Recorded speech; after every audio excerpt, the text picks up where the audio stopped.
Imagine you're standing in front of an old stone building, and then it hits you. Giants of Tartaria, who really hauled the stone, and why cities were built so fast, isn't just a cool title. It's a question that breaks common sense. Because here's the fact. Inside old cities, there are blocks that can weigh 5, 10, even 50 tons. Not somewhere at the Quarry. Right here, in the city center, on narrow streets, under arches, on turns so tight even a modern truck would struggle. And now the unsettling part. History gives us a simple story. It says people did this with ropes, wood, and horses. But then, why do we barely see photos of how they lifted it? Why do some records list the exact stone weight, but never say who moved it or what they used? And here comes the second loop. Some cities look like they were built in 10 to 20 years. Whole districts, squares, giant facades, like someone just pressed a build button. And the deeper you dig, the stranger it gets. Old photos where something is accidentally painted out. Inventory books that stop in the middle of a year. Pages torn out so clean, it feels like someone knew exactly what to remove. So, who are these giants? Real giant people? Or a giant system that could build a city fast and make everyone stay quiet? And the real question, the one that won't let you sleep, if they could build that fast, what else could they do? And why don't we see it anymore?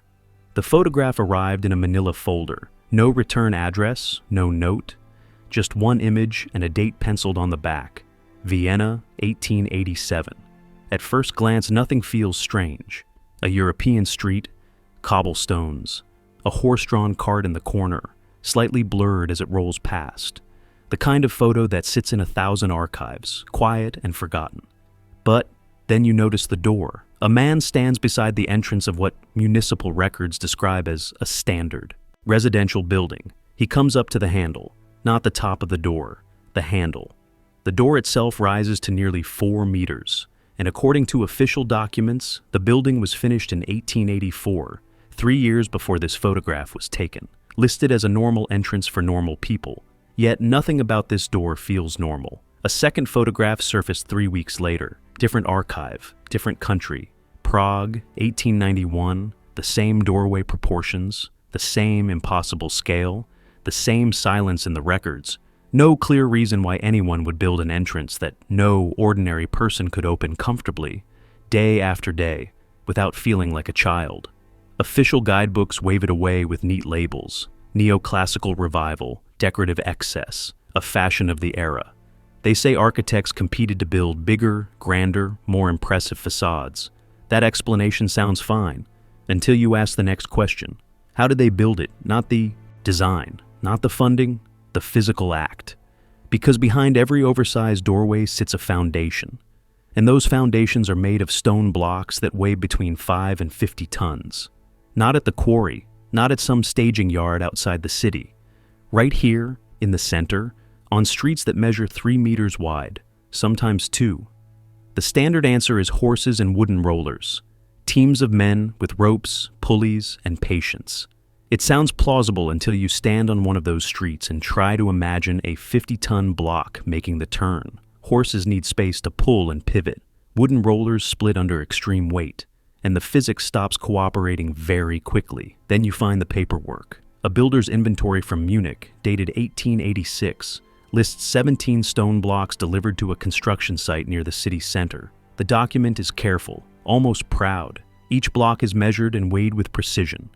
8.4 tons, 12.1 tons, 23.7 tons. The handwriting is clean, almost elegant. Someone took this record seriously, but the column marked method of transport remains empty. Every single line, 17 blocks, 17 blanks.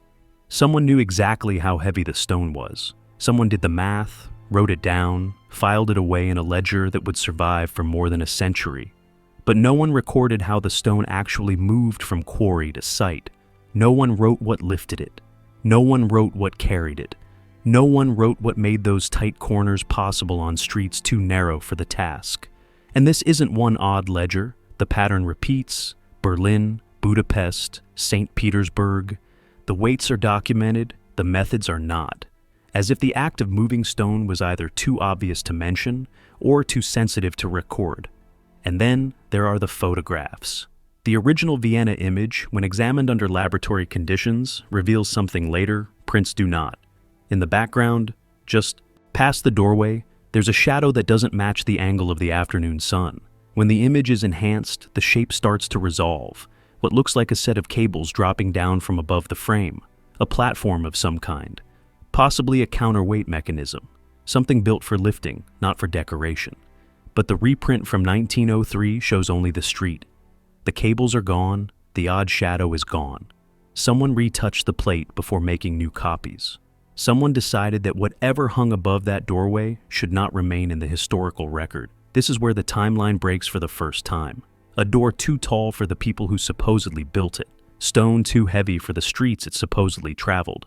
A photograph altered to remove something that was clearly there. And an inventory book, where the most important column stays blank. The official story says, this was ambition. Human pride carved into oversized architecture. Emperors and industrialists showing off wealth through grand facades and dramatic entrances. But ambition doesn't explain why you erase cables from a photograph. Pride doesn't require blank transport columns and ledgers that track every ton with care. Something else was happening in these cities during those decades of rapid construction. Something that left marks in the stone and gaps in the paperwork. The door in Vienna still stands, nearly 4 meters tall, and the records still don't explain what or who it was meant to welcome. The Vienna door raised a question. The Munich ledger sharpened it. But to understand what truly doesn't add up, you have to stand in front of the stone itself, not in a photograph, not in a document, the real block. There is a building in Lyon, France, listed as completed in 1879 according to city permits. Its foundation includes a single cornerstone that measures 2.4 meters long, 1.8 meters wide, and 1.2 meters deep. Solid granite, no seams, no joints. One piece. And it was cut from a quarry roughly 340 kilometers away, in the Vosges Mountains. The math isn't hard. Granite weighs about 2,700 kilograms per cubic meter. This block holds about 5.2 cubic meters of stone. That puts the weight at a little over 14 tons. 14 tons had to travel 340 kilometers, enter a city through older streets, weave toward a construction site in the commercial district, and then be lifted into place as a foundation corner in 1879, using, according to every official source, horses and human muscle. The first problem is the distance. Rail transport existed, yes, but the nearest station to this site sat about 1.3 kilometers away. That last stretch ran through streets averaging 4 meters wide, with 2 turns that bend past 90 degrees. A 14-ton block on a wooden cart needs a turning. Radius those corners simply can't give. The geometry fails before the physics even shows up. The second problem is the lift. Once the block reached the site, it still had to rise about 2 meters to reach its final position in the foundation. A standard wooden crane of the period, the kind shown in construction manuals from the 1870s, had a maximum safe lift of roughly 8 tons. 14 tons would crack the main beam. Engineers at the time knew this. They wrote about load limits in technical journals. They were not guessing, and yet the block is there. It has been there for nearly 150 years. It didn't appear by magic. Someone moved it. The Lyon archives keep partial construction records for this building. Worker payments are logged week by week. Material deliveries show dates and quantities. Brick counts match the finished structure almost perfectly, but the cornerstone shows up only once. In a margin note dated March 14, 1879, foundation stone placed, work continues. No delivery record, no payment to a transport crew, no equipment rental. A 14-ton block just appears in the foundation, like it walked there on its own. And this is not a one-off. A survey conducted in 2016 examined foundation stones in 34 European cities, focusing on buildings built between 1860 and 1910. The study documented 847 individual blocks heavier than 10 tons.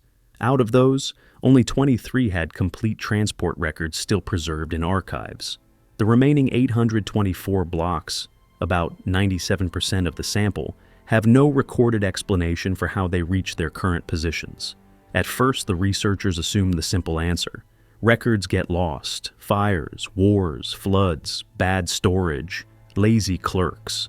Europe has no shortage of reasons for missing paperwork. But the pattern hinted at something sharper. Buildings with full financial logs, detailed worker lists, and careful material inventories somehow lacked only one type of documentation: the transport and placement notes for the heaviest stones. Everything else survived. Only this specific information went missing. A journal entry from a Dresden construction supervisor, dated 1888, gives a rare glimpse behind the silence. He describes preparations for receiving what he calls the principal stones. He notes that workers were instructed to leave the site by 4 in the afternoon. A separate crew would handle placement. He was told not to document their methods. By morning, he writes, the stones were in position. I asked no questions. The foreman made clear this was not my concern. Not his concern. A multi-ton block appears overnight, and the man in charge is ordered to look away. The standard explanation for fast 19th century construction leans on industrial progress, steam power, standard, parts, organized labor. And yes, those things helped. But here's the catch. Steam cranes that could reliably lift around 15 tons did not become common until the 1890s. Many of these buildings with unexplained foundation stones predate that by years, sometimes decades. So, something else was lifting the weight. Something that worked after hours, something that supervisors were told not to describe, not to sketch, not to put in a ledger. The stone doesn't lie. It sits under buildings across Europe, too heavy for the tools we're told were used, too quiet about how it truly arrived, and the paperwork stays blank. As if someone understood, even then, that the real story of the stone was safer left unwritten. The stone arrived without explanation. The record stayed blank. But the weight problem leads somewhere even stranger, the speed problem. Because once you accept that 14-ton blocks somehow reached city centers through streets that barely fit a cart, you have to ask the next question. How many blocks? How many buildings? How fast? The answers crack the timeline again. Consider Chicago. In October 1871, the Great Fire tore through the city center. Contemporary accounts describe it in end-of-the-world language. Over 17,000 structures destroyed, more than 100,000 people left without homes. The commercial district turned into ash and rubble. Photographs from the weeks after show chimneys standing alone. Walls collapsed into the streets. Entire blocks wiped clean. The rebuilding began almost immediately. That part is real and well documented. Permits were issued, contracts signed, materials ordered. The official story celebrates determination and industrial efficiency, but the numbers tell a different story.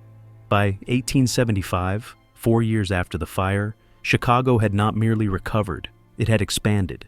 The new commercial district had buildings larger and more elaborate than what stood there before: stone facades, ornate metalwork, foundation blocks that match and sometimes exceed the same strange weights we keep seeing in European cities.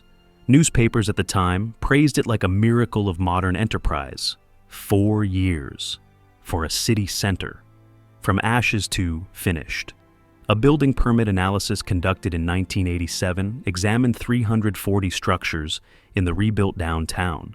The permits list start dates, projected completion dates, and contractor names. The average time from permit to occupancy, 14 months. 14 months. For buildings with stone facades, detailed interiors, and the kind of foundation work that European supervisors were told not to watch. 14 months to quarry the stone, move it hundreds of kilometers, push it through busy streets, navigate active construction zones, lift it into place, and finish the interior. The permit records treat this like routine.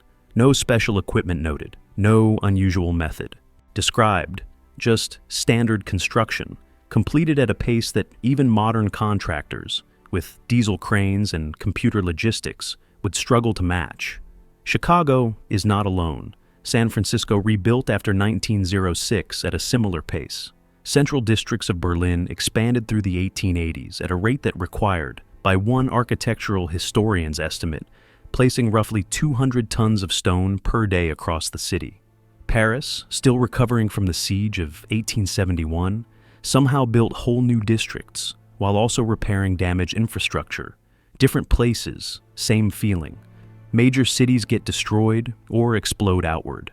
Then the rebuilding happens faster than the tools of the time should allow, and the paperwork stays focused on everything except the how. A curious document survives in the Vienna Municipal archives. Dated 1883, it reads like an internal memo about construction scheduling in the Ringstrasse. Development. It references what it calls accelerated placement protocols, and notes that certain contractors have access to equipment not listed in standard inventories. The author asks how billing should work for these services because the costs do not show up in normal budget categories. The reply, if one ever existed, did not survive. What did survive is the Ringstrasse itself, kilometers of monumental buildings built in roughly 2 decades. Stone facades that, using the normal methods documented in the 1880s, would point to something closer to 60 years at a standard pace. Official histories credit planning and abundant labor. They do not explain the math. A worker's diary from the Budapest Parliament construction, dated 1891, contains a passage researchers first brushed off as metaphor. The writer describes watching foundation stones descend into position as if guided by invisible hands. He says it happened after sunset, and workers were told to stay in their quarters until morning. The stones move at night, he writes. We build on top of what appears by dawn.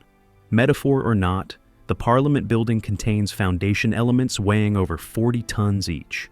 It was completed in 1904, roughly 20 years after construction began. The interior includes over 40 kilograms of gold decoration, 500,000 precious stones set into ornamentation, and 691 rooms. 20 years. For one of the largest Parliament buildings in the world. So, we end up boxed in by the same 3 choices. Either the 19th century had construction abilities that have somehow been forgotten, or the official timeline is wrong, or something else was building these cities while the workers slept. The stone weight problem becomes a construction speed problem, and the construction speed problem becomes a question that the records keep circling without ever answering. The buildings rose too fast. The stones arrived without explanation. But step back from the construction sites and look at the streets themselves. The pattern shifts again, because the cities that rebuilt so quickly didn't just add buildings, they added infrastructure, boulevards, plazas, avenues so wide they feel out of scale, even today. And the proportions don't match the traffic these streets supposedly served. Paris gives the clearest example. Between 1853 and 1870, Baron Haussmann reshaped the medieval city into something entirely different. The official story credits public health, military planning, and beauty. Narrow streets trap disease. They also made it easy to throw up barricades during uprisings. Wide boulevards would bring light, air, and space for troops to move quickly. It's an explanation you'll hear everywhere. Guidebooks, architecture courses, documentaries about city planning. It sounds reasonable, but the measurements raise questions that the official story never really answers. The Avenue des Champs-Élysées is about 70 meters wide. The Avenue Foch reaches about 120 meters. These are not streets built for horse carts and foot traffic. A carriage needs maybe 3 meters of width to pass safely. Add generous sidewalks, and you can justify 20 meters, maybe 30 if you want a grand ceremonial feel. But 120? Military historians argue that these boulevards were built to move troops and deny cover to insurgents. Yet troops can march effectively on roads far narrower than that. Artillery of the time needed even less space than people imagine. The military argument might explain 40 meters of width. It does not explain the other 80. A civil engineering study from 1987 analyzed turning radii at major Paris intersections. The researchers were looking at traffic flow for modern vehicles. What they found instead was a puzzle baked into the street. Plan. Key intersections along Haussmann's boulevards allow turning geometries that fit vehicles far larger than what existed in 1870, and, in some cases, larger than what commonly moves through those streets today. Take the Place de l'Étoile, where 12 avenues converge around the Arc de Triomphe. The turning radius there allows a vehicle roughly 25 meters long to swing through without reversing. No horse carriage reached that length. No city bus needs it. The geometry exists for something the historical record never clearly describes. Paris is not unique. Vienna's Ringstrasse, the same project touched by that strange 1883 memo, shows similar proportions. The ring road sits around 57 meters wide along much of its length. St. Petersburg's Nevsky Prospect reaches about 60 meters. Barcelona's Example district, designed in 1859, uses chamfered corners at intersections, creating turning spaces far beyond what any registry of the time lists as necessary. Now, a pattern starts to form, and that's what makes it uncomfortable.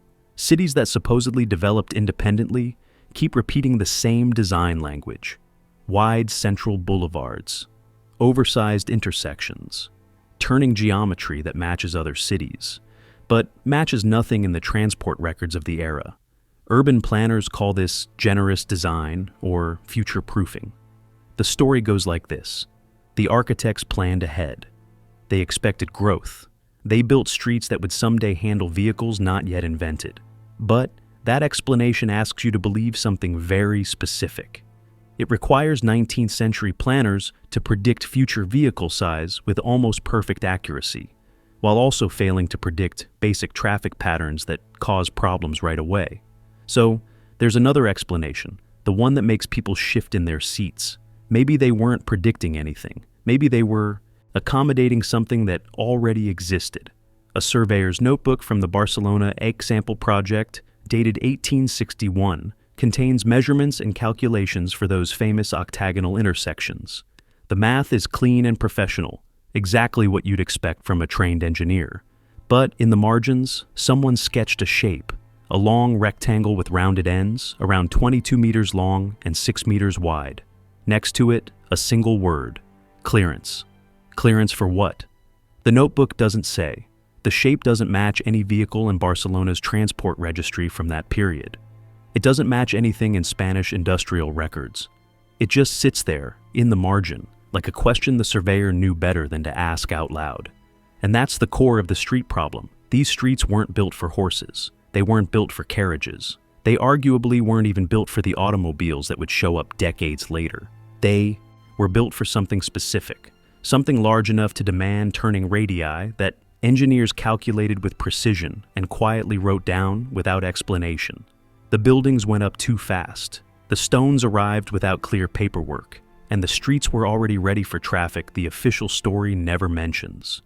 Whatever moved through these cities during those rapid construction years left almost no passenger lists, no shipping logs, no clear photos labeled with names. Only the geometry remains, cut into the street plan, measured in turning circles, waiting for something that either never came or never left. The streets were shaped for something large, turning radii calculated for vehicles that don't show up in any registry. But geometry is only half the story. The other half is written in metal, because scattered across these impossible cities, bolted into walls, buried in foundations, hidden behind decorative panels. There are fittings that shouldn't exist if the official story is true. Official records say rope and wood. But these fittings speak a different language. The first documented discovery came in 1967. A renovation crew in Strasbourg was replacing damaged stonework on a building dated to 1874. Behind a decorative panel, they found a mounting bracket. Steel, precisely made. Not ornamental, not pretty. Built to hold something heavy, at an angle that suggests mechanical stress, not architecture. The bracket measured 40 centimeters across.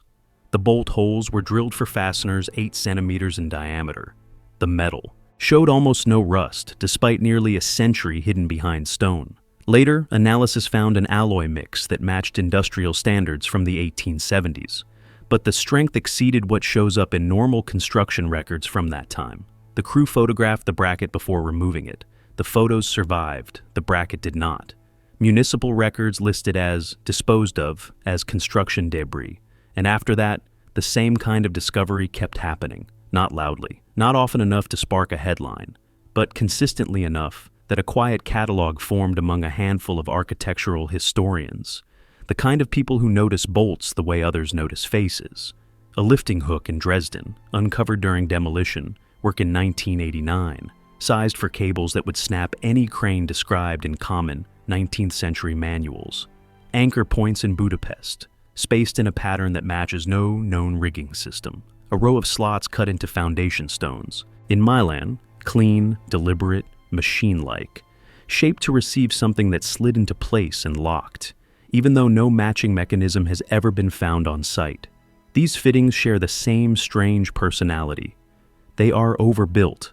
A bracket that looks like it should handle 10 tons of stress is manufactured as if it must survive 50.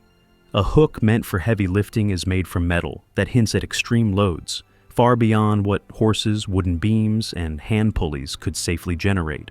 And the design is conservative in a very specific way. It feels like experience, like whoever made it had seen failures, snapped beams, broken cables, and decided never again. As if the strength wasn't theoretical, as if it was learned the hard way. A metallurgical analysis in 2003 examined 17 fittings recovered from different European sites.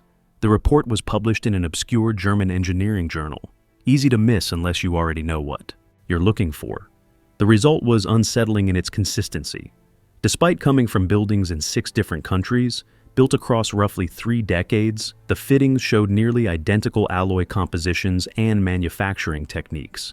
Same fingerprint, same habits, same shop logic. The author suggested a common supplier, maybe a single foundry serving major construction projects across the continent, but no such foundry appears in industrial records. No supplier catalog lists these specifications. No shipping manifest documents their distribution. The fittings exist. Their origin does not. Then comes a second layer of evidence, quieter but harder to ignore. A retired engineer in Lyon spent 15 years collecting photographs of unusual construction hardware. After his death, the archive was donated to a local university. More than 400 images. Most show brackets, hooks, and anchor points like the ones in Strasbourg and Dresden. But a smaller set shows something else. Tracks, not rail tracks for trains, narrower, embedded into floors and foundations, often half buried under later concrete. These tracks appear in basements, in loading zones behind grand facades, in tunnels that official maps don't admit exist. They usually run only 50 to 100 meters, then end at a wall, or drop beneath floor level as if the path continues below the building. The gauge is consistent across the photos, 1.2 meters. That matches no common rail standard. It doesn't match factory carts, mining systems, or any routine industrial setup described in the period record. These tracks look custom, purpose-built, made for something specific that moved through the lower levels of these buildings and needed a dedicated path. In the engineer's notes, preserved with the photographs, one entry stands out. The fittings are not decorative, he wrote. They are not afterthoughts. They are integrated into the original construction. Whatever these buildings were designed to accommodate, it was planned from the beginning. The question is not what was added later. The question is what was removed. Removed, disposed of as debris, lost during renovation, scrapped in metal drives, erased without anyone thinking to ask what it once held. The word giant appears nowhere in his notes, but the scale of the hardware tells its own story. These fittings were not made for human hands. They were not made for horses and wooden cranes. They were made for forces strong enough to lift 50-ton stones and move them through cities while supervisors were told to look away. The first giant clue is not a bone or a skeleton. It's a bracket behind a wall, sized for stresses that the official story cannot explain. The fittings pointed to machines. The machines required materials, and the heaviest material, the one that anchors every mystery so far, is stone. To understand what really happened in those cities, you have to follow the stone back to where it came from. The quarries. Every block carries a signature. Mineral composition, grain density, trace elements that vary by region. Geologists call this provenance analysis. It works like a fingerprint. Match the stone in a building to the stone in a quarry, and you know where the material originated. The results are not supposed to be surprising. Local buildings should use local stone. Transport costs in the 19th century made distant quarries impractical. A block from 200 kilometers away should be rare. A block from 500 kilometers should be almost non-existent. The survey data says otherwise. a comprehensive study of foundation stones in Central European cities, conducted between 2004 and 2011, analyzed samples from over 600 buildings.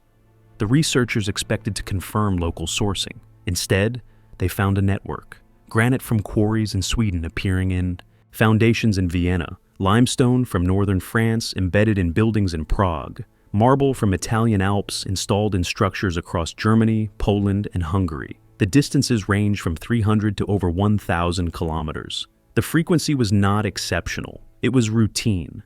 The official explanation points to rivers and railways. Water transport made long-distance shipping economical. Rail connections expanded capacity.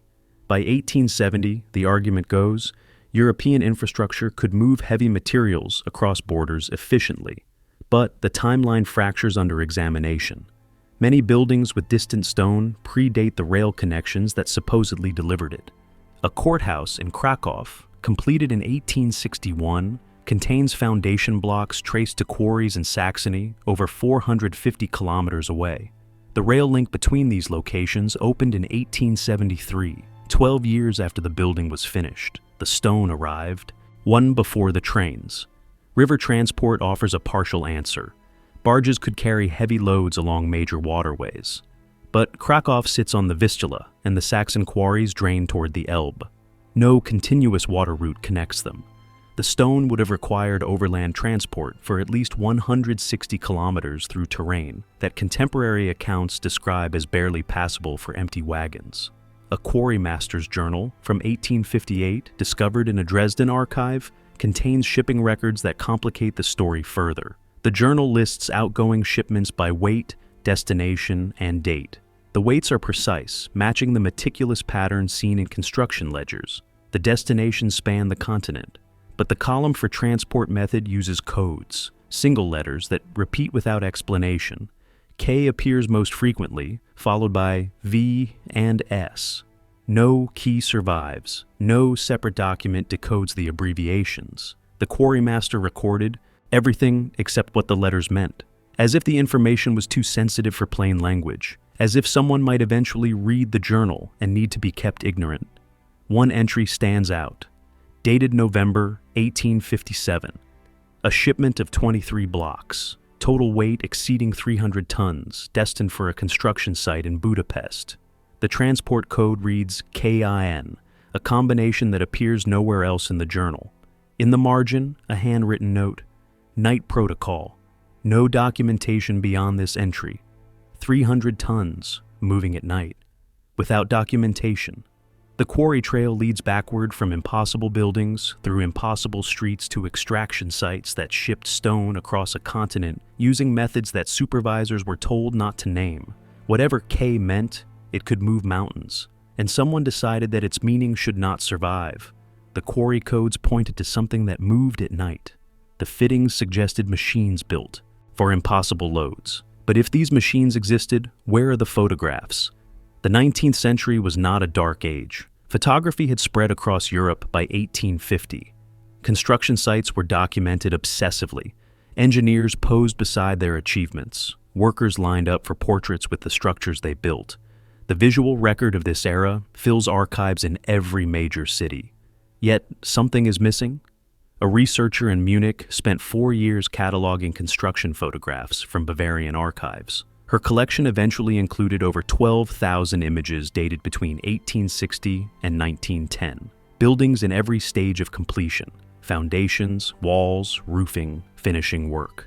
Workers with tools, supervisors with plans, horses with carts, but almost no lifting equipment.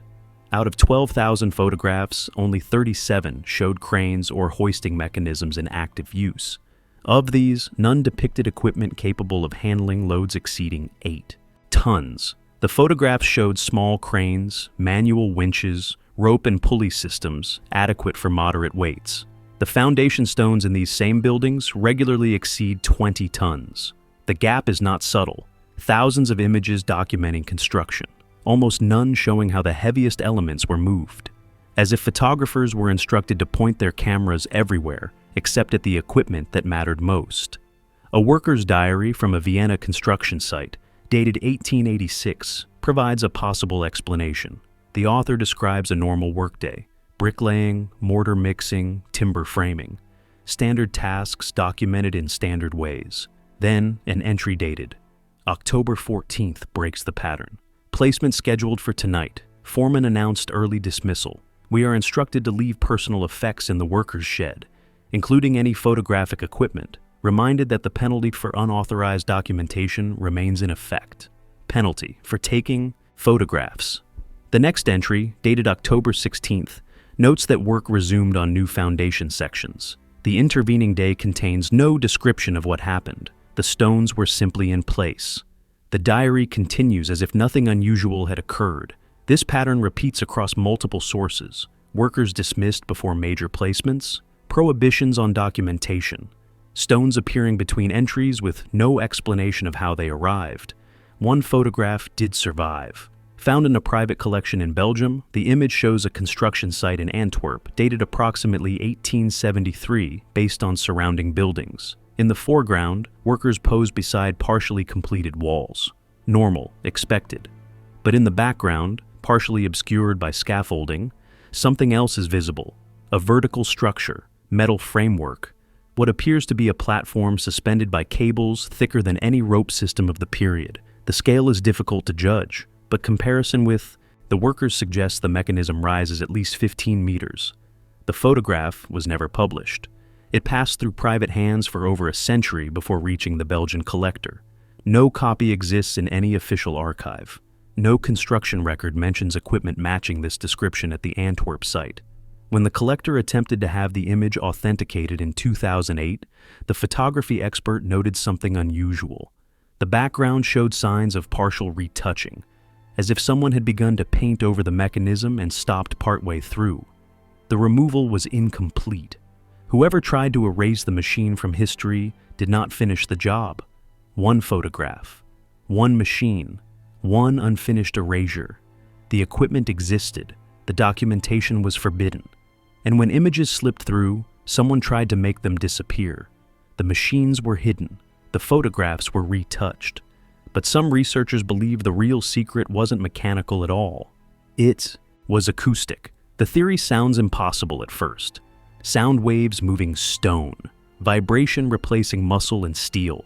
The idea belongs to fringe documentaries and speculative forums, easy to dismiss as fantasy. But the evidence is harder to ignore than the theory suggests. It begins with bells. European cities built thousands of bell towers during the 18th and 19th centuries. The official purpose was religious and civic. Bells marked time, announced events, called communities together. The explanation is simple and satisfying. Yet the bells themselves are not simple.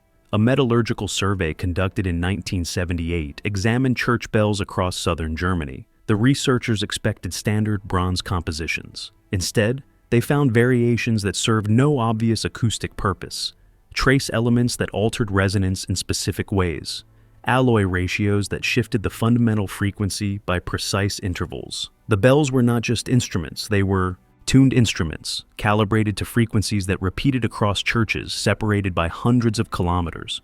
One frequency appeared more often than any other: 112 Hertz. The number means nothing to most listeners. It falls below the range of musical notation, too low for melody, too subtle for casual perception. But physicists recognize it. 112 Hertz sits near the resonant frequency of certain crystalline structures. It matches wavelengths that interact with stone in measurable ways. A laboratory experiment in 2003 tested the effect of sustained low-frequency sound on granite blocks. The setup was simple: a sound generator, an amplifier, a sealed chamber. The researchers exposed sample blocks to frequencies between 80 and 140 Hertz for periods ranging from 1 hour to 72 hours. The results were unexpected. At 112 Hertz, the granite showed measurable changes in internal stress patterns. Microscopic, fractures aligned. The stone became, according to the researchers, more cooperative with external force.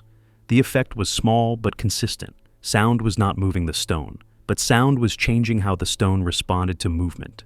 The paper was published in an obscure materials science journal. It received little attention. The authors themselves described the findings as preliminary, possibly anomalous. They recommended further study. No further study was funded. A church restoration report from Cologne, dated 1923, contains a passage that researchers have struggled to explain. The report describes repairs to the bell tower following structural damage. During the work, technicians discovered a secondary chamber beneath the main bell housing. The chamber contained what the report calls resonance equipment, including bronze plates, tuning forks of unusual size, and a mechanism for directing sound downward through channels cut into the tower walls. The equipment was removed and catalogued. The catalog has not survived. The restoration report notes that similar chambers were found in 2 other Cologne churches during earlier repairs. The author adds a single speculative sentence. The purpose of these installations remains unclear, though their consistent presence suggests intentional design rather than architectural accident. Intentional design, resonance equipment, channels directing sound downward into foundations. The bells rang over cities where stones moved at night. The frequencies matched wavelengths that affect how stone responds to force, and beneath the towers, hidden chambers contained equipment that no official record explains. The sound theory cannot be proven, but it refuses to disappear. The bells hummed at frequencies that science struggles to explain. The chambers beneath towers held equipment that vanished from catalogs. But mysteries have a way of obscuring something simpler and darker. People built these cities. Whatever, machines existed. Whatever acoustic secrets the towers held, human bodies did the work that no technology could replace. And the records of that labor tell a story that official histories prefer to forget. The construction booms of the 19th century required workers, millions of them. The official narrative celebrates skilled craftsmen, proud tradespeople building monuments to progress. The reality was considerably less romantic. A labor census from Vienna, dated 1882, documents the workforce on major construction projects in the Ringstrasse district. The numbers are precise. Over 47,000 workers employed across 18 sites. The breakdown by origin reveals the first uncomfortable truth. Fewer than 12% were native Viennese. The rest came from elsewhere: Galicia, Bohemia, Hungary, Croatia. Rural regions where poverty made any wage acceptable and distance made complaints impossible. The workers were not immigrants seeking opportunity. They were labor, imported and disposable. Working conditions matched the indifference. A hospital report from 1879 catalogs injuries treated at a clinic near Budapest construction sites. In a single year, the clinic recorded over 300 fractures, 92 crush injuries, and 41 deaths. The deceased were listed by number, not name. Their bodies were returned to families only if someone paid transport costs. Most were buried in unmarked plots near the work sites. 41 deaths in 1 year, at one clinic, near sites that official histories describe as triumphs of planning and efficiency. The pace of construction demanded sacrifices that ledgers recorded without comment. A foreman's log from a Dresden project notes that shifts extended to 16 hours during accelerated phases. Workers who collapsed were replaced by mourning. The log tracks productivity per day. It does not track the workers who failed to return. Night work added another dimension to the labor question. The diary entries describing stone placements after dark, the instructions to leave sites before sunset, the prohibitions on documentation. These suggest a workforce separate from the day crews, a shadow labor force that operated under different rules. A police report from Prague, dated 1891, describes the arrest of 14 men found near a construction site after midnight. The men carried no identification. They spoke a dialect the arresting officers could not place. The report notes that they were released within hours following intervention by municipal authorities. No charges were filed. No further documentation exists. Who were they? The report doesn't say. But construction at that site resumed the following night, and by morning, foundation stones had moved into position. The human cost extended beyond injury and death. A sociological study from 1912 examined living conditions in worker housing near major European construction zones. The findings described overcrowding, malnutrition, disease rates triple the urban average. Workers were not building cities they would ever inhabit. They were building monuments for others, then disappearing into poverty or early graves. The giants of the title may have been machines. They may have been acoustic systems beyond current understanding, but they were also systems of labor, systems that consumed human lives with industrial efficiency and recorded the losses in columns without names. The stone remembers nothing. The workers left no monuments of their own. The workers vanished into unmarked graves. The machines vanished from photographs. But the disappearances didn't stop with people and equipment. Something larger was being removed, something systematic. The pattern emerges slowly, across decades and continents. Objects cataloged, then missing. Records complete, then incomplete. Entire collections present in one inventory and absent from the next. The erasure was not accidental. It was organized. World's fairs offer the clearest evidence. Between 1851 and 1915, major expositions displayed technological achievements from across the globe. The Crystal Palace in London, the Centennial Exhibition in Philadelphia, the World's Columbian Exposition in Chicago. Millions of visitors witnessed machines, materials, and methods that represented the cutting edge of human capability. The exhibitions closed, the displays were dismantled, and then something strange happened. A catalog from the 1876 Philadelphia Exposition lists over 14,000 individual exhibits, machinery, tools, construction equipment, engineering models. Each entry includes a description, exhibitor name, and disposition code indicating whether the item was returned, sold, or donated to museums. A follow-up inventory from 1879 attempted to trace high-value items. Of 237 exhibits classified as significant engineering interest, only 89 could be located. The remaining 148 had vanished, not returned to exhibitors, not sold to collectors, not donated to institutions, simply gone. The pattern repeated at subsequent fairs. Chicago's 1893 exposition documented an even higher loss rate. Over 60% of heavy machinery exhibits could not be traced within 5 years of the fair's closing. The official explanation cited inadequate record keeping and the chaos of dismantlement, but the records were not inadequate. They were precise. Items were cataloged in detail, tracked through the exhibition, documented at closing. The inadequacy began only after the fairs ended, as if someone was removing items and ensuring the paperwork disappeared with them.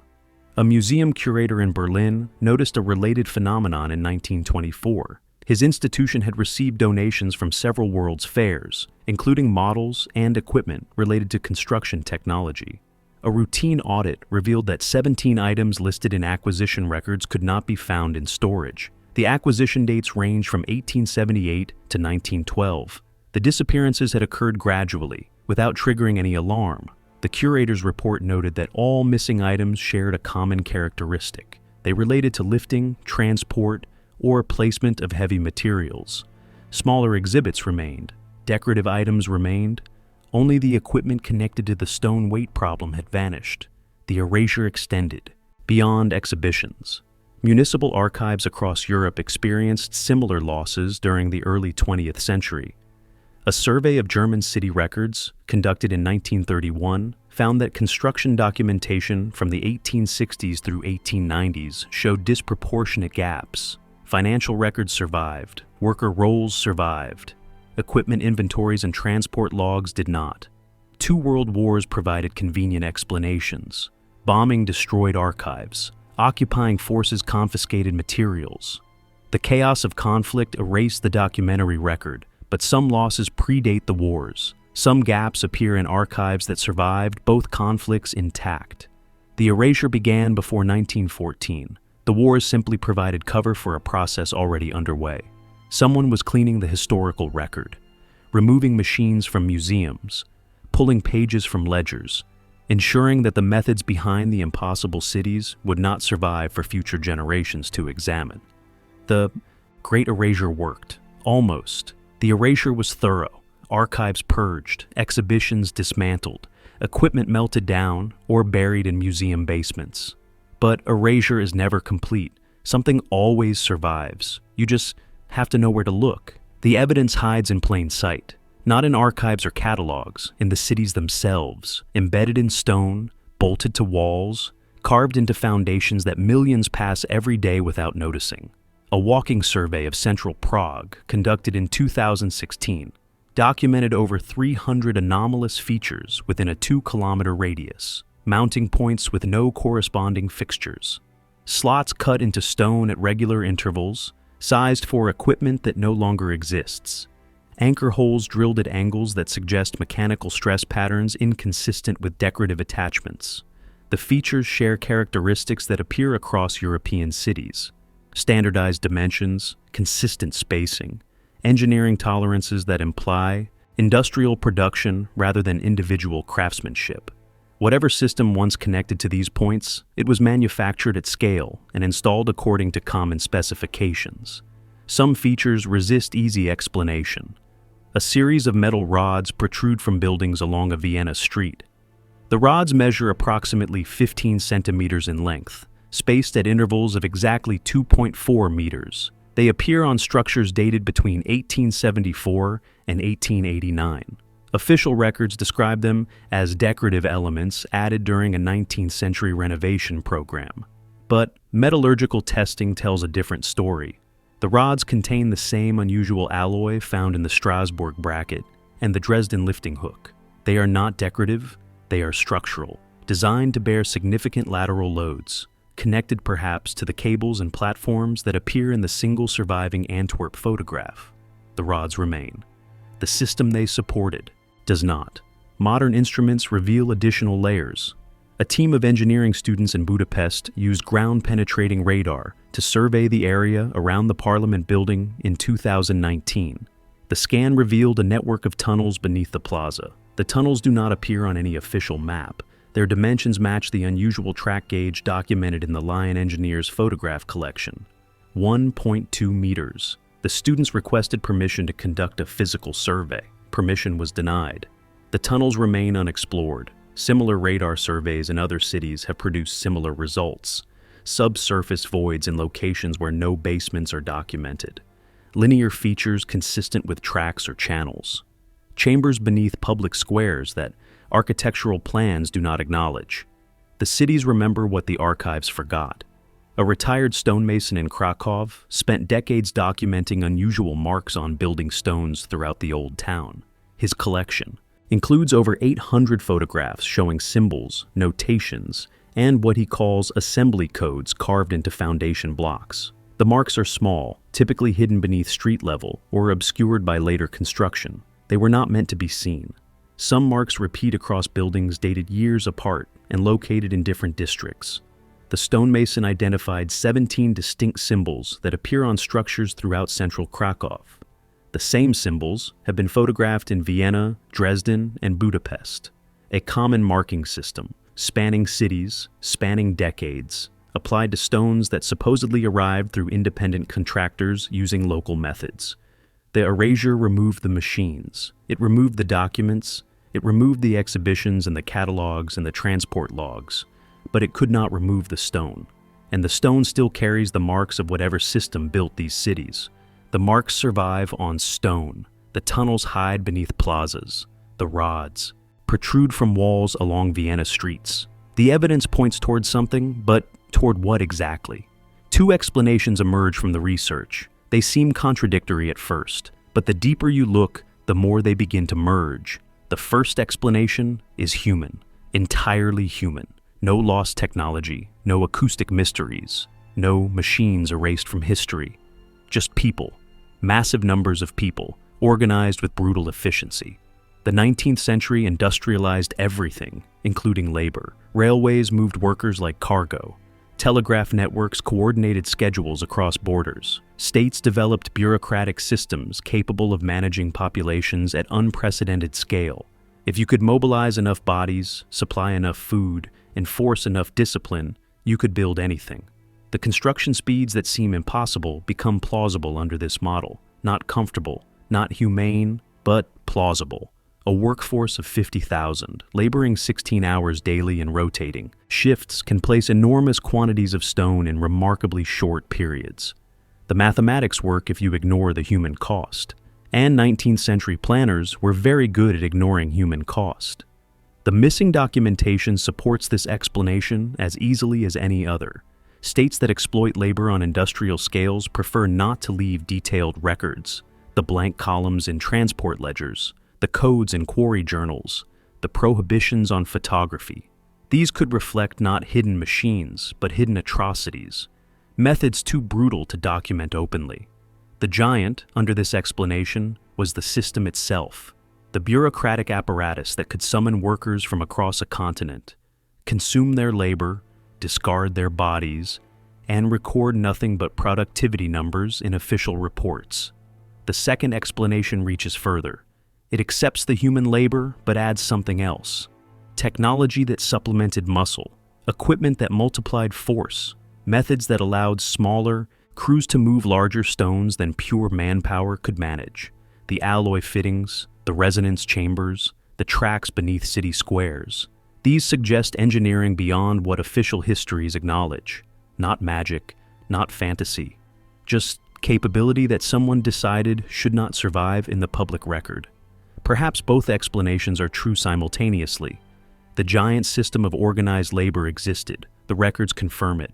The hospital reports, the worker censuses, the mass graves near construction sites. Human bodies built these cities, suffered for these cities, died for these cities. But the system may have included components that made the labor more effective. Equipment that reduced the number of workers needed for the heaviest tasks. Methods that allowed night crews to accomplish what day crews could not. Technology that states preferred to keep secret, either for military advantage or simply because its existence raised uncomfortable questions. The erasure makes sense under either explanation. A state that built monuments through mass exploitation would want to hide the human cost. A state that possessed advanced construction technology would want to hide the capability. Both motivations lead to the same outcome. Archives purged, exhibitions dismantled, photographs retouched. The two explanations do not compete. They cooperate. The giants were systems of labor and systems of technology, working together, documented separately, erased in parallel. The human cost was real. The mechanical advantage may have been equally real. Both disappeared into the same historical silence. What remains is the stone, and the stone does not distinguish between the hands that shaped it and the machines that moved it. The system's explanation satisfies logic.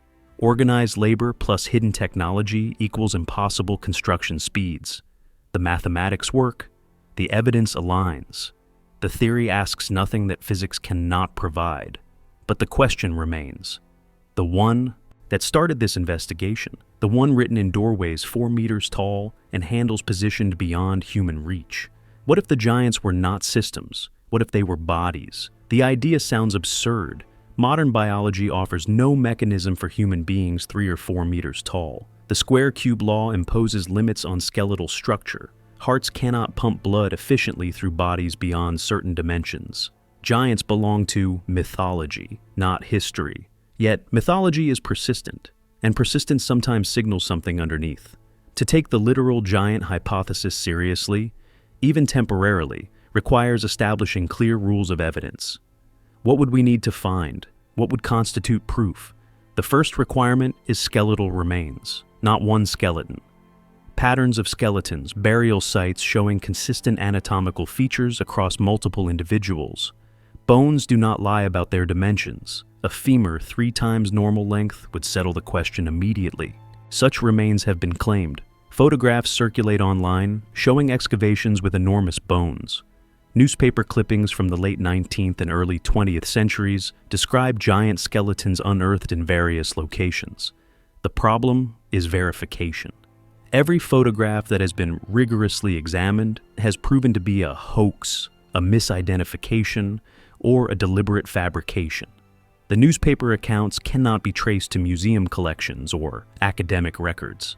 The bones, if they ever existed, have vanished as thoroughly as the construction equipment from World's Fair exhibitions. Absence of evidence is not evidence of absence. But the specific pattern of claimed evidence followed by disappearance followed by inability to verify matches. The pattern of deliberate misinformation more closely than the pattern of suppressed truth. The second requirement is artifacts scaled for giant use. Tools, clothing, personal items sized for hands and bodies far larger than normal human. Dimensions. The oversized doors and windows offer suggestive but not conclusive evidence. Architecture can be monumental for reasons unrelated to the bodies inhabiting it. Cathedrals dwarf their congregations intentionally. Palaces intimidate through scale. Grandeur serves political and psychological purposes that do not require giant occupants. More persuasive would be everyday objects: spoons, chairs, beds, items designed for practical use rather than display. A fork 1 meter long serves no ceremonial purpose. A bed 4 meters wide suggests occupants rather than aesthetics. Such artifacts have not been documented. The oversized architectural features stand alone, unaccompanied by the domestic items that actual giant inhabitants would require. The third requirement is biological plausibility. Some mechanism, however speculative, that explains how bodies could grow to such dimensions while remaining functional. Genetic variation, environmental factors, conditions that have since disappeared. No such mechanism has been proposed that survives scientific scrutiny. The limits imposed by physics and biology remain firm. The literal giant hypothesis cannot be disproven absolutely. Absence of evidence leaves logical space for possibility. But the evidence required to support the hypothesis has not materialized despite 2 centuries of searching. The doors remain tall, the handles remain high, and the most honest assessment is that we do not know why. The literal giants remain unproven. The biological evidence does not exist. The artifacts scaled for enormous bodies have never surfaced. But the investigation was never really about tall beings walking through oversized doors. It was about the pattern, and the pattern survives every test. Step back from the individual mysteries, the Vienna photograph, the Munich ledger, the Prague doorways, the Strasbourg bracket, the Lion Quarry codes, the bell frequencies, the erased exhibitions, the tunnels beneath Budapest. View them not as separate puzzles, but as fragments of a single image. The pattern reveals itself. Between approximately 1840 and 1910, a network operated across Europe and beyond. The network moved stone at scales and speeds that official technology could not achieve. It employed methods that supervisors were instructed not to document. It left physical traces in alloy compositions, track gauges, and mounting points that remained consistent across thousands of kilometers and multiple decades. The network was not secret in the sense of unknown. Workers saw the night crews. Foremen received the instructions. Quarry masters used the coded shipping logs. Photographers were warned against documenting certain equipment. The secrecy was administrative, not absolute. People knew something existed. They were simply forbidden from recording what they knew.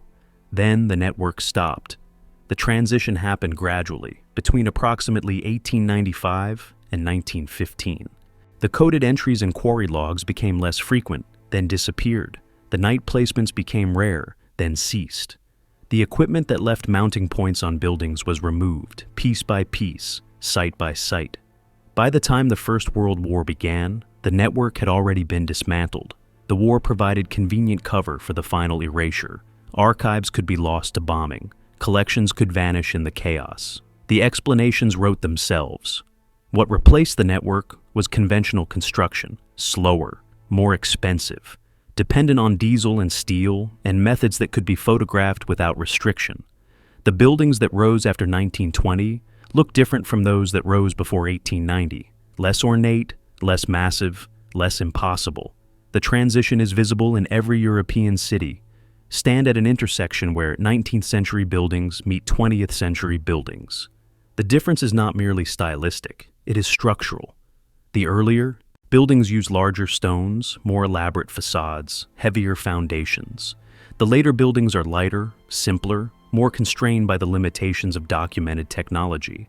Something was lost, not just equipment, not just methods, a capability that allowed cities to rise in decades rather than centuries. A system that moved 300 tons at night while supervisors looked away. A network that spanned continents and then vanished so thoroughly that its existence can only be traced through anomalies and gaps. The giants were real, not as bodies, as capacity, as the ability to build on scales that modern construction, with all its advantages, struggles to match.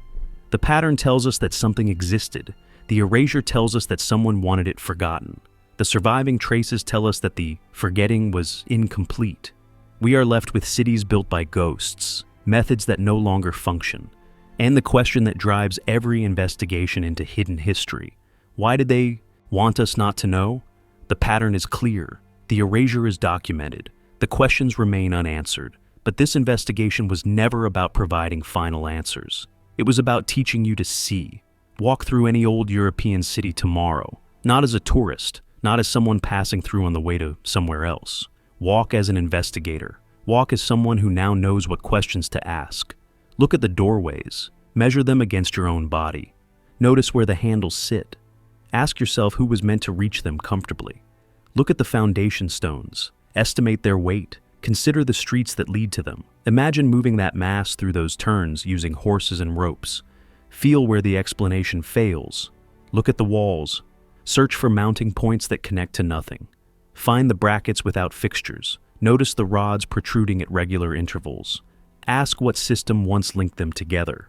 The cities have not changed. Only your perception has changed. The evidence was always there.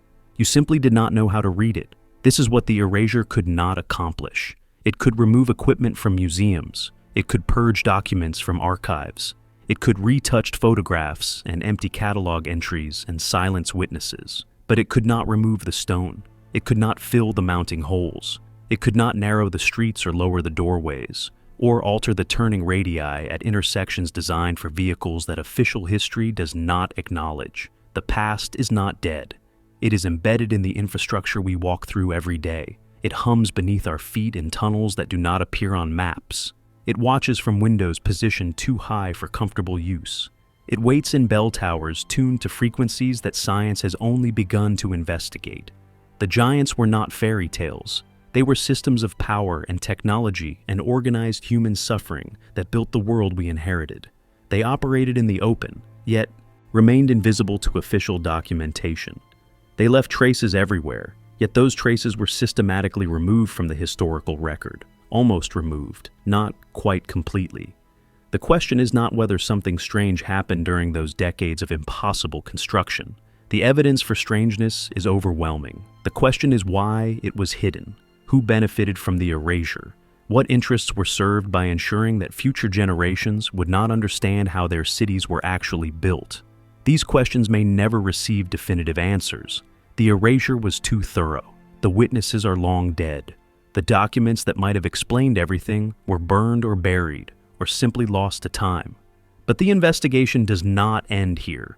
It continues every time someone looks at an old building and feels that something does not add up. It continues every time a researcher finds a gap in the archive where documentation should exist. It continues every time a photograph surfaces showing equipment that the official history says never existed. The past feels alive again because you are now part of its recovery. Look at your city like an investigator, not to believe everything, not to accept every theory or embrace every speculation, just to notice what history stopped explaining. The stones are still speaking. The question is whether anyone is listening.